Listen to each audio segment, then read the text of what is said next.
各位老師，大家好，好高興各位今日嚟到你靈記嘅教學活動。我係你今日嘅主持 Kelvin，而我身邊咧就係 Goodnotes 嘅代表阿 Matthew。Hello，大家好。咁咧就或者可能 Matthew 你介紹一下 Goodnotes 嘅背景咧，因為可能有啲老師都唔係咁清楚。好啊，咁其實 Goodnotes 咧係一個全球受好多學生啊、專業人士啊，甚至教師歡迎嘅 App 啦。其實係由我哋嘅 founder 咧 Stephen 咧喺2011年咧開始去創立嘅。咁我哋其實已經係全球有過幾千萬嘅用戶啦。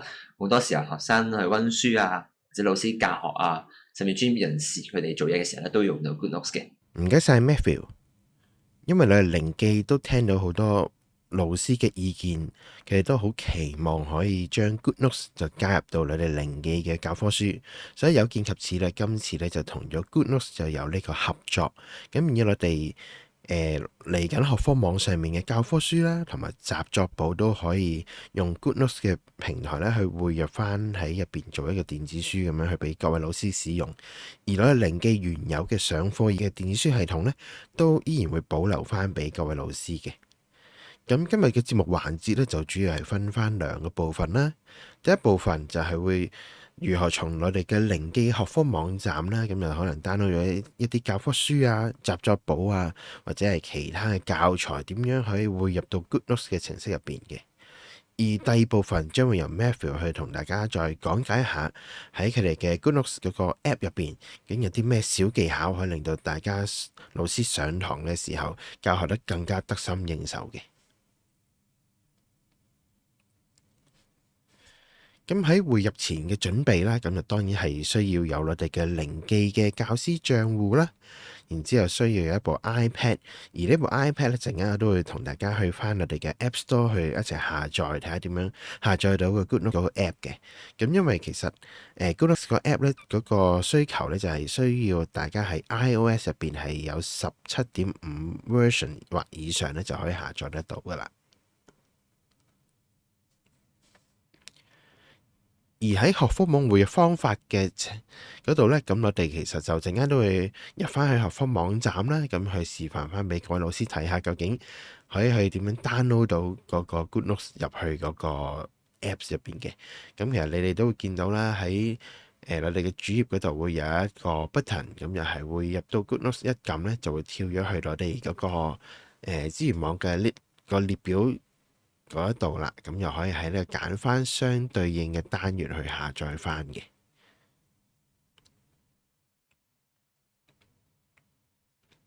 咁而呢一個呢，就係當我哋一撳咗嘅下載嗰粒掣呢，就會跳翻去大家 iPad 上面嗰個 browser 嗰度呢，就會顯示翻有個import in Goodnotes 嗰度一撳，咁咧就會入咗去你哋嗰個 Goodnotes App 入邊嘅啦。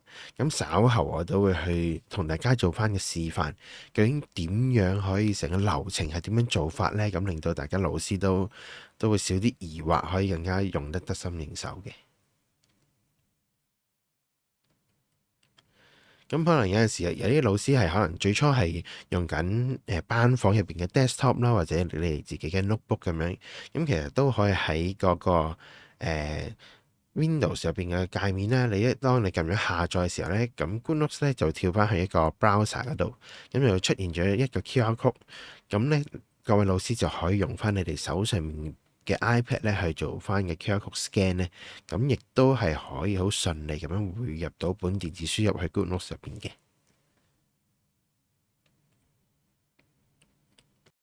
咁以下落嚟咧，我就會同大家示範一下點樣可以從我哋嗰個 iPad 啦去下載翻 Goodnotes 啦，同埋點樣將本書係可以 import 去我哋嗰個 Goodnotes App 入邊嘅。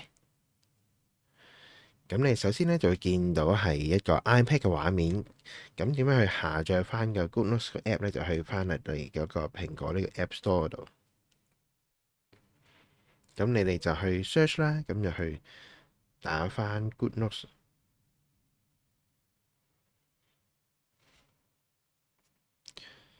咁咧就會見到 Goodnotes 嗰個 App 㗎，呢個就係 Goodnotes App 嗰度嘅。咁當我哋可能去睇下下邊少少嘅資料啦，咁你哋會見到咧，究竟你哋呢部 iPad 係可唔可以用得到呢？你就可以去睇翻呢度，有會 request 咧，咁就係需要係呢個 iPadOS 17.5或以上嘅。咁呢度就係頭先我所講嘅地方嚟嘅。咁當冇問題嘅時候啦，你哋就可以去翻最頂頭呢度，就可以撳翻個 download 嗰個 button 啦。咁因為我本身已經 download 咗啦，咁所以就已經係安裝完成嘅。之後你哋就可以去翻你哋嗰個學科網。咁因為我哋暫時咧就已經將公民經濟與社會科嘅教科書咧，咁就分別有學生版同埋老師版，都分別已經上載咗去我哋學科網，而習作簿都係一樣嘅，都係兩個版本都已經上載晒上去我哋嘅學科網站噶啦。咁你哋咧就其實有兩個方法嘅，第一個方法就喺你哋個學科網主頁嗰個右下角嗰度。係右下角呢個位置，咁你就見到一個匯入到 GoodNotes，咁你一撳入去就可以去揀翻相關嘅年級，咁啊開翻有關嘅單元，咁你哋就見到第一個就係學生書啦，咁第二個咧就係教師用書嚟嘅，之後兩個咧就係嗰個習作簿咁樣嘅，咁都有兩個版本。咁都知道嘅，可能有啲老師都會想問下，究竟有冇機會係可以我哋嚟緊會再 combine 咗一本，咁唔使啲老師 download 兩個 version 呢？咁其實呢方面我靈記都現時係好積極去研究下當中可行嘅方案嘅。咁如果有啲咩消息咧，都會再同大家去公佈啊，俾大家知道。原來我哋做到啲新功能嘅，咁到時再話俾大家知嘅。咁第一個方法就係頭先撳主頁就跳咗入嚟啦。咁第二樣嘢咧就係都可以喺左手邊我哋嗰個 menu 度，喺課堂資源啦，入邊就有 GoodNotes 入邊嘅。咁而第二條路就係喺你哋嘅中一、中二、中三，你揀咗相關嘅單元入邊，撳翻入去課堂資源。咁呢度都出現翻相關 GoodNotes 入邊嘅唔同嘅item 喺呢一度嘅。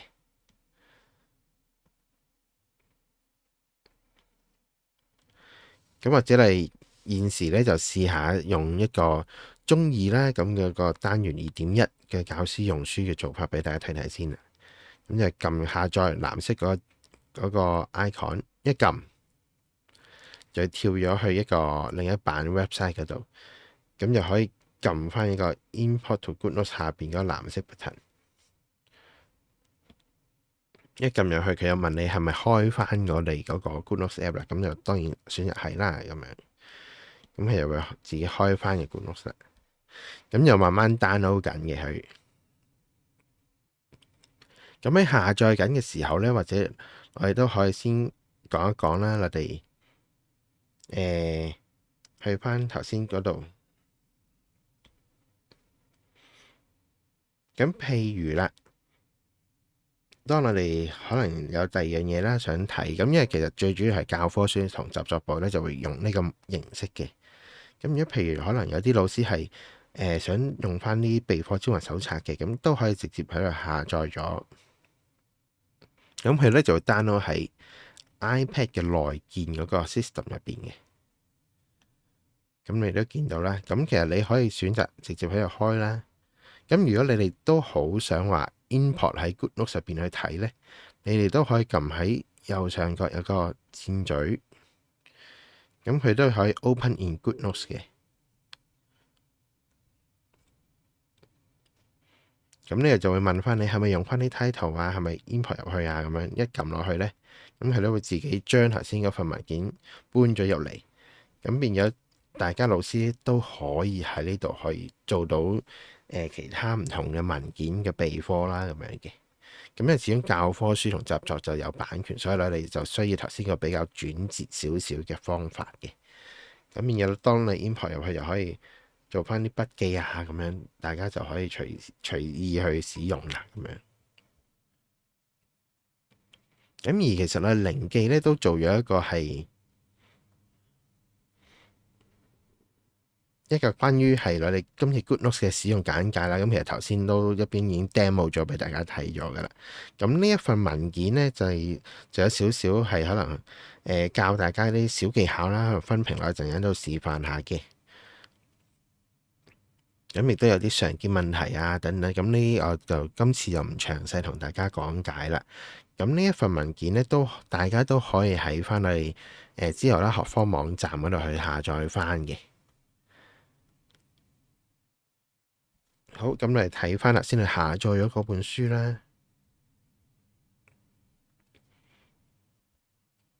係啦，咁係教師用書嚟嘅，咁又係可以好似大家平時老師咁樣去喺呢度去使用翻啦，或者係可能你想係有啲備課嘅時候有啲間書嘅話呢，都可以喺度準備翻咁樣嘅。咁詳細 GoodNotes 嘅 function 呢，咁我稍後時間都會交俾阿 Matthew 去講解嘅。咁頭先嗰個常見問題嗰個使用手冊嗰度呢，都見到有個分屏功能，我點樣做法呢？咁其實如果大家用緊係 iOS 17啊、18嘅時候呢，就可以喺上面3點度一撳落去，最有一個 Split View 嘅，咁一撳就會分咗左邊。咁你可以去翻，譬如想睇翻學科網嘅，就可以揀翻我哋嘅 browser 啦，咁就可以跳到翻嚟，就變咗做到一個分屏嘅效果。又或者右邊你係想係開YouTube 啊嗰啲都冇問題嘅。咁變咗大家就可以睇翻老師嗰個日常備課嗰個使用方式啦，係點樣做法。咁當然呢個分屏效果除咗打橫嘅時候呢，打洞都係可以做到一個分屏嘅。咁呢個就到時候你哋係可以自行去睇翻你哋嘅需求而去選擇去點樣使用嘅。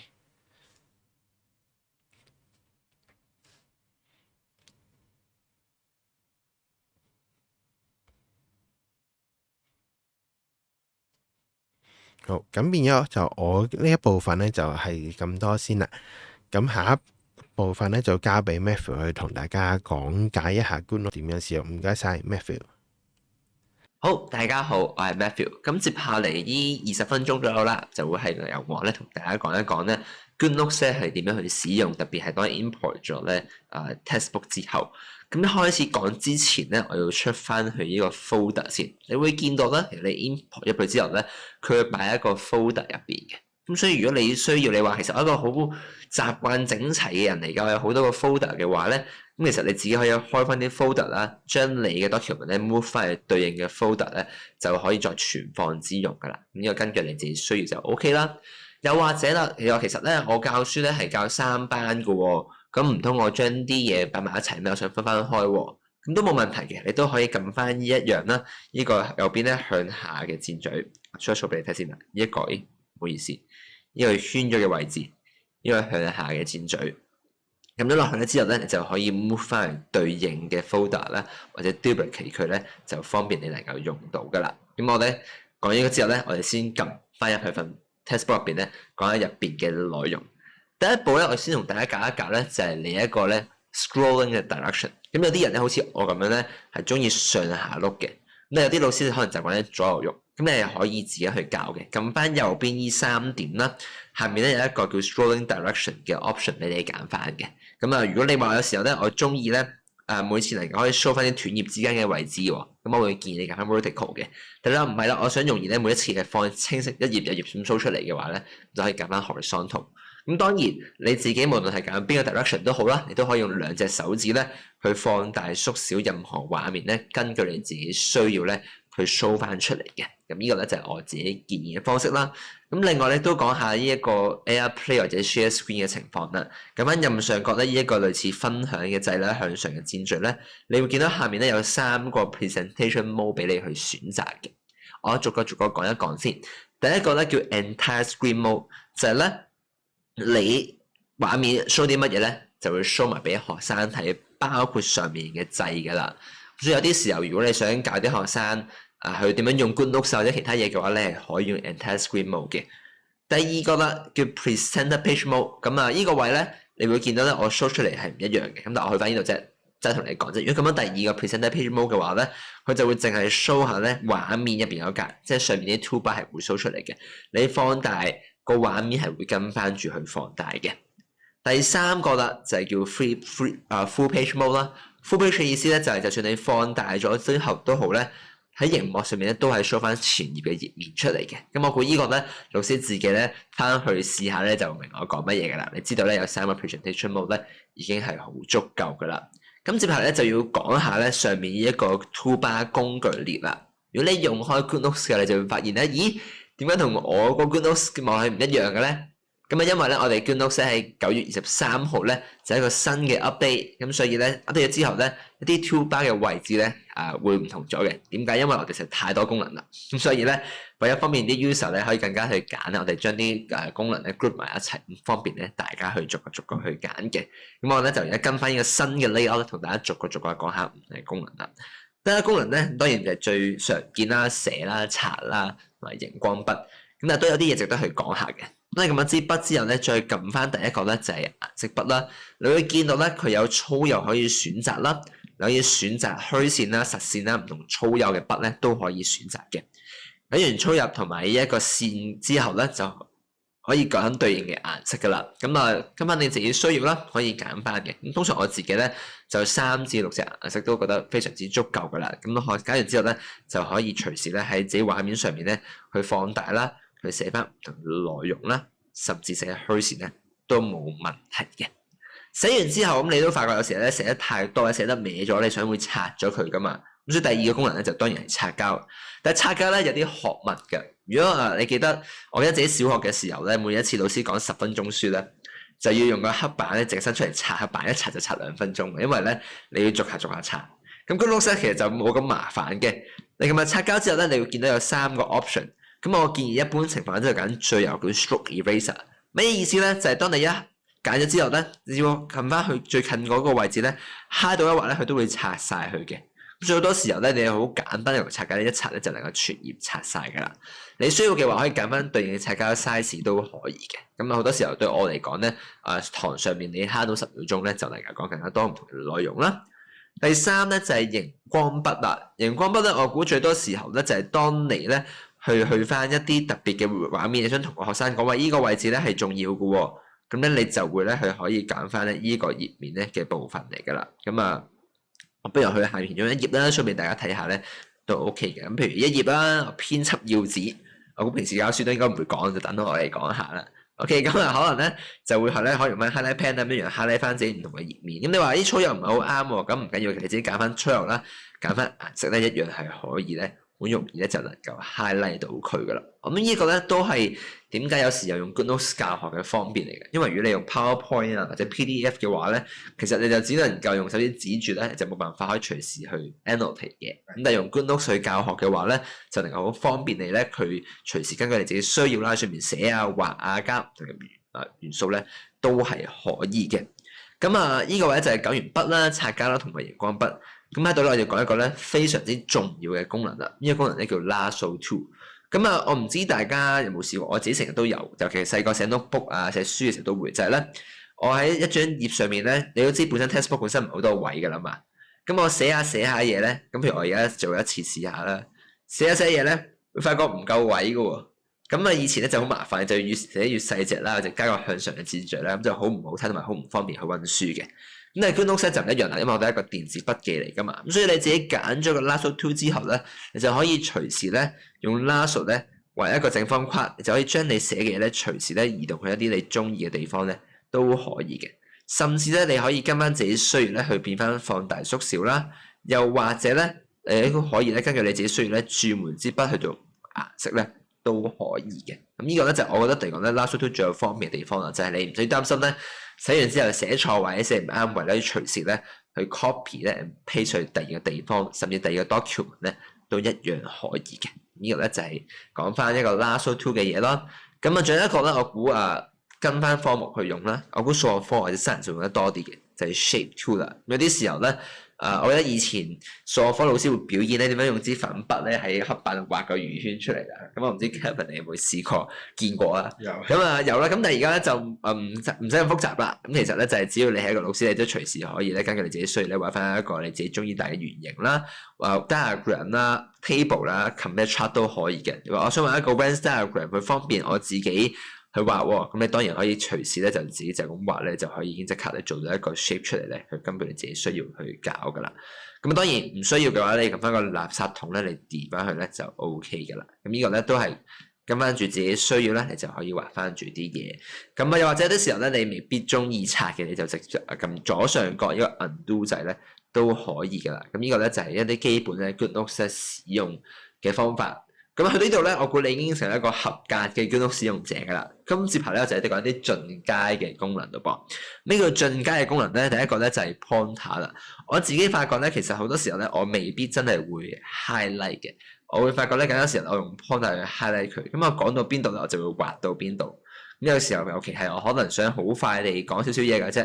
咁我就譬如 tick 3個位啦，咁我就會用呢個 lasso。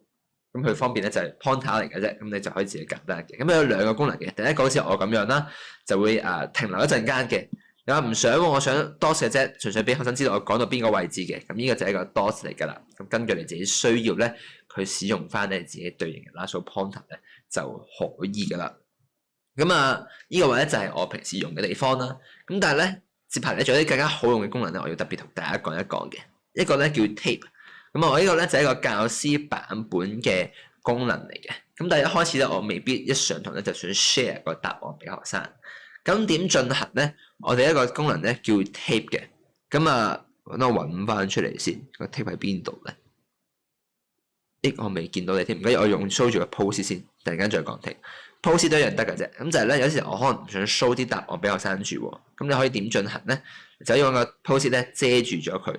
咁啲學生咧就會暫時咧見唔到啦，直到你話我想 show 個答案出嚟咧，你先遮咗佢或者收埋咗佢咧都 OK 嘅。咁呢就係一個叫 post-it 嘅功能咧，可以好方便你咧去去遮咗嗰啲答案，再 show 俾學生睇啦。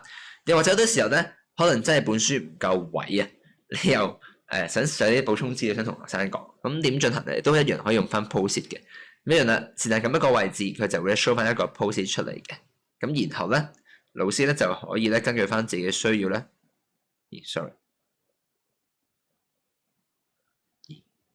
得啦，你就可以喺上面咧寫翻一啲內容，咁補充翻一啲資訊啦。咁譬如我今日隨意講啫，我寫翻 A、B、C 啦。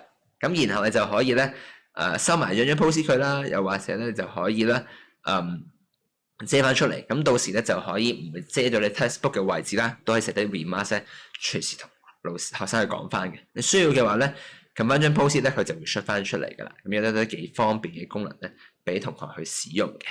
咁喺呢個位置咧，就係啲我諗教學上面咧，我已經講咗超過一半嘅內容啦。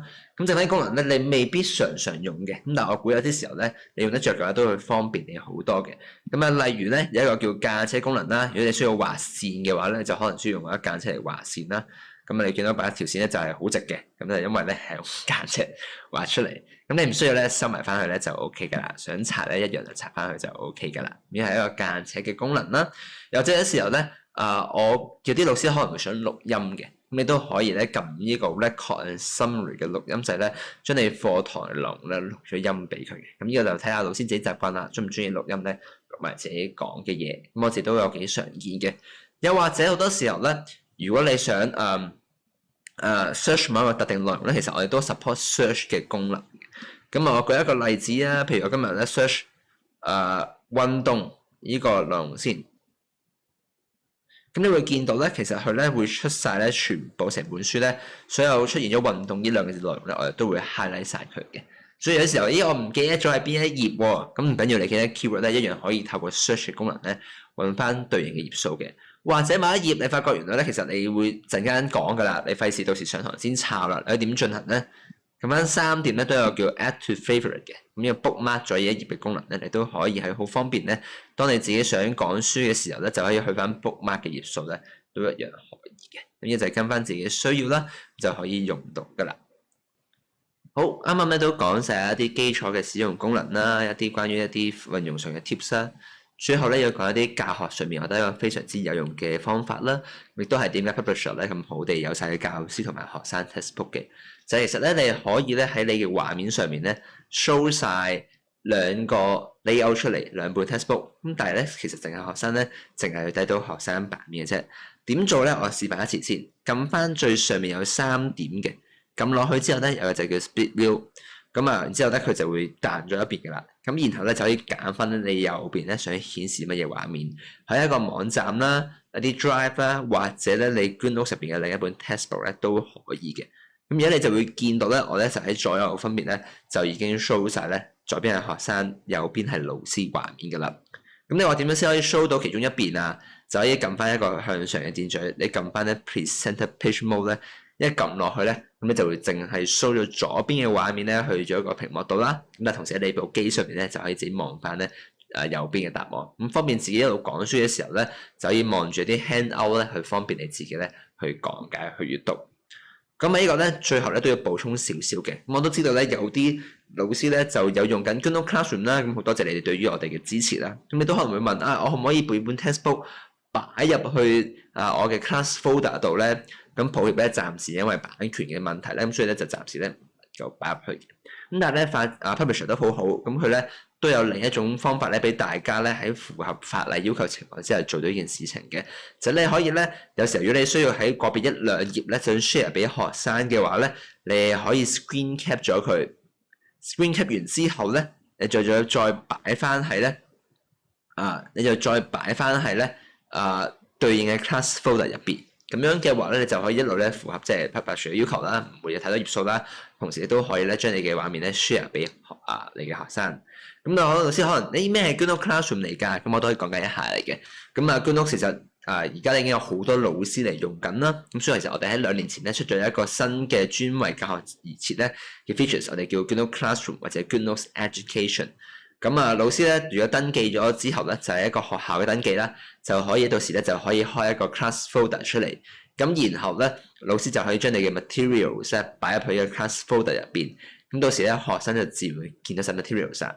唔單止咁嘅，甚至係學生寫嘅嘢啦，老師上面寫嘅嘢咧，都會同步翻俾對方。咁所以老師就就住對應每個學生嘅 notes 去俾翻啲 comment 啦，或者派作業俾佢啦，或者甚至咧係可以人俾學生做啲 self project，即係老師咧俾翻 comment，學生都可以嘅。如果真係好想知道咩 GoodNotes Classroom 或者 GoodNotes Education 嘅話咧，大家自己不妨咧上網咧去睇下啦，或者留意下我哋。咁但係今日咧我自己嘅目標好簡單嘅啫，就係嗰啲老師咧能夠咧透過用 iPad 能夠真係增進到你教學上面嘅 efficiency， 能夠慳到時間咧去教學生，同埋令到學生咧更加好嘅 engagement 咧，對於我哋教學工作者嚟講，係一個好好嘅方法，好好嘅禮物嚟㗎啦。咁今日咧對於 GoodNotes 嘅分享嚟到呢度先，咁我交翻嘅時間咧俾翻 Kelvin 啦。好，咁今日唔該晒 Matthew 啦，嚟到我哋呢邊去講解翻今日嚟嘅 GoodNotes 究竟點樣用法嘅。咁咧總結一下啦，咁其實今日就兩部分，咁第一部分就已經介紹咗點樣從我哋嘅學科網站去到 GoodNotes 入邊啦。咁而 Part 2就係Matthew 都已經講解咗點樣喺嘅 GoodNotes 入邊呢啲應用嘅小技巧俾大家知道嘅。